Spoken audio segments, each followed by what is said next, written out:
Good evening to you.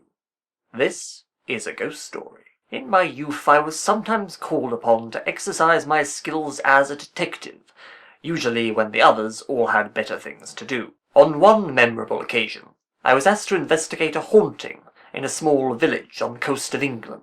There was a house called Eerie Marsh, which was being troubled by the ghost of a young woman dressed all in black, only we couldn't call her the woman in black because it had been done before. So I took my faithful butler Winston and made my way to the house at Eerie Marsh. It more than lived up to its name, being shrouded in fog and seated on the other side of a treacherous marsh that could only be accessed via a causeway that was open 5 hours a day and subject to a toll charge. When we got to the marsh, Winston paid the toll and I rode across on his back. On reaching the house, I was immediately struck by a sense of foreboding and death and decay, and by a crow dropping, which struck my shoulder at a particularly dramatic moment, nearly causing me to void my trousers.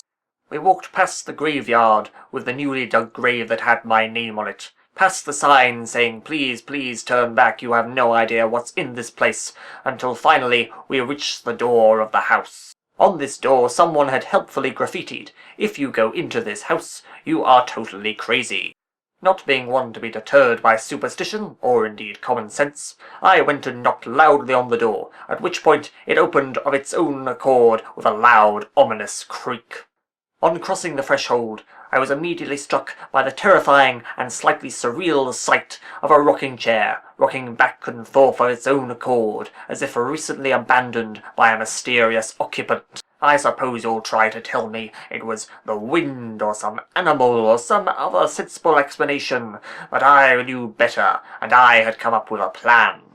When the ghost came round the corner of the house, I would spring the trap, sealing it inside the box, before worrying about what to do if it could walk through walls. To test this trap, I commissioned Winston to dress up in a costume not unlike that of the resident spirit. When he returned from changing, I very nearly voided my trousers again, for he had transformed into a sinister figure in black.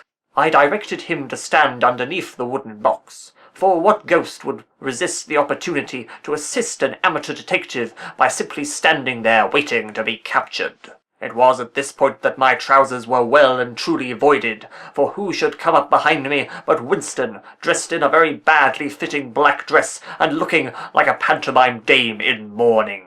I stared from him to the box on the ground, and the terrible question rotated in my mind like a particularly paranoid Catherine wheel. If Winston was out here, then who was under there? Finally, I snapped out of my reverie and changed my trousers, only to void them again when I lifted up the box and found it completely empty. No sign of the mysterious figure in very dark clothes. At this point I decided discretion was the better part of valor and ran for the shore, only to find it had been swallowed by the marsh. I subsequently hopped on Winston's back and he swam for the shore, very nearly making it, only sinking in the last few strokes, at which point I struggled onwards. Climbing out onto dry land, with my best suit well and truly ruined, I reflected that if only I had the money to finance a rescue operation, I could save my faithful butler.